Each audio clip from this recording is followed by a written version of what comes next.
Hello students, in today's class we will learn about the professional income.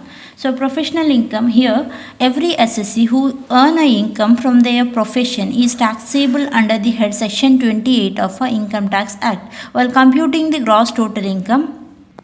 So while computing the gross total income GTA 5 heads of income under section 28, income which earned from a profession is taxable under section 28 of a Income Tax Act. So, every assessee who earn a income from a profession in a previous year has to pay a taxes on their income which they are earning from their profession. So, profession is nothing but it is an occupation requiring specialized knowledge and skills. Example you can take is doctors, lawyers, chartered accountants or any tax consultants.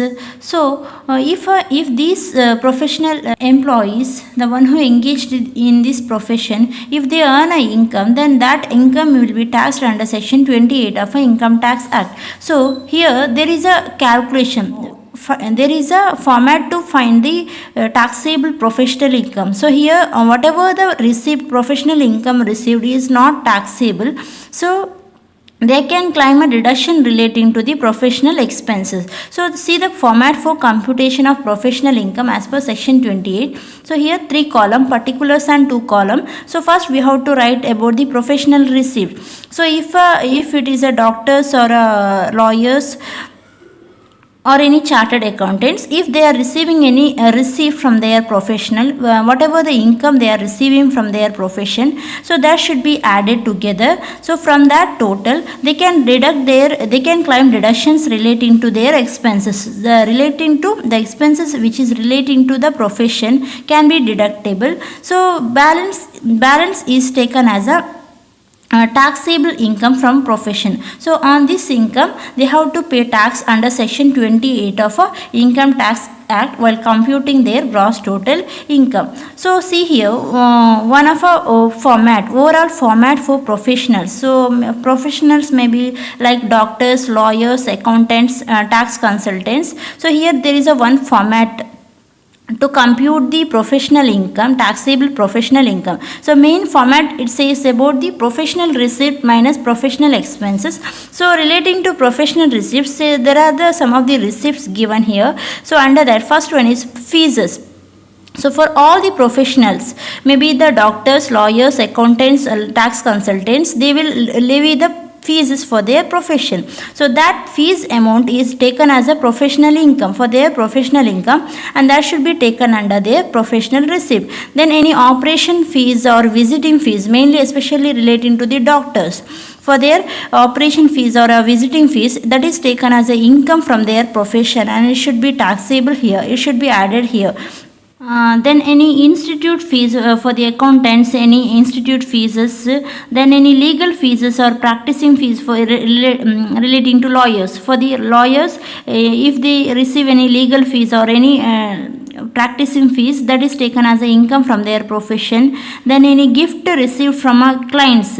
If these professional employees, doctors, maybe the lawyer, accountant or tax consultant, if they receive any gift from their clients, it is taken as their professional receipt. In the case of doctors, if gift received from a patient is also taken as their professional receipt. So gift from relatives is not taken as a professional receipt. So gift from clients or patient are taken as a professional receipt. Then examiner fees for all professions, if they receive any examiner fees, so that is taken as a professional income.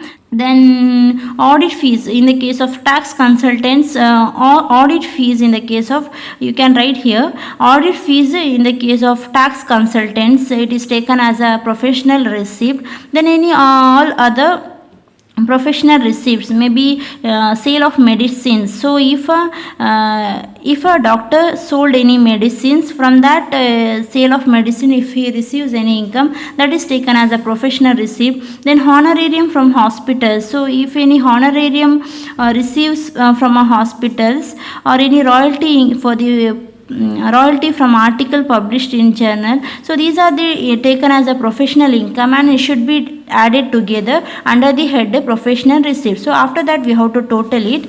Next, So this is a total income and professionalist receiving from their profession. So this is a total income they are professional employee receiving from their profession.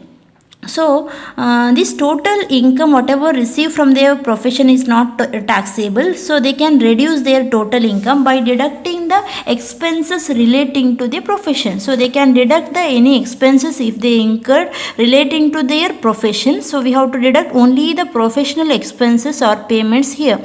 So in the under that, so office and administrative expenses. So here every professional, all professional employees, they will incur some of the office or administrative related expenses, maybe like salary payment to the staffs or any rent for the clinic in the case of doctors, or any association fees or staff welfare expenses, like any office or administrative related expenses, or any clinic expenses or any dispensary expenses relating to doctors, or any subscription to journals for all professionals if there is any subscription for journals, so that also deducted. Then depreciation also, asset value they cannot record here. Any purchase of any asset is not taken as a professional expenses. They can record the depreciation for the office equipments. For the all the professionals, they need to purchase any office equipments for the offices. So for that, as office equipments, we can charge a depreciation like at 15% for the equipments. Then surgical equipments, in the case of doctors, any surgical related equipments if they want the then if there is a purchase of any surgical equipments, then we can charge any only the depreciation on the surgical equipments. That is in the case of doctors, we can take it as a professional expenses. Then if they have purchased any books or motor car, then for all the professionals we can charge a depreciation on a books or motor car books. So depreciation on books is 40%, and motor cars like and plant and machinery at 15% depreciation we can calculate for the motor car or surgical equipments or office equipment. So this we can take under professional expenses. Then any cost of medicine, if doctors, in the case of doctors, if they purchases any medicines, purchase of medicines or cost of medicines is taken as a professional expenses. So sometimes they won't give the medicines purchased value, so in that case they will give opening stock purchases and closing stock. With the help of that we can find out what is the total cost of a medicine. Then all other professional payments, any other professional payments also we can take relating to car, if there is any repairs expenses, then that also we can take under professional expenses if that car is used for this profession. But here we should not take any other head income or expenses, or importantly here we should not take any other head income as well as expenses. We have to take only the professional related receipt as well as professional related payments. So here we should not take any other head expenses and incomes, or as well as any personal income as well as expenses also we should not take. We have to take only the professional receipt and professional expenses. So the difference is known as a taxable income from a profession. So on this income he has to pay a tax. Assessee has to pay tax under section 28 of Income Tax Act while computing his gross total income. So this is about the format for computation of professional income, and with the help of this format we will compute our taxable income from a profession.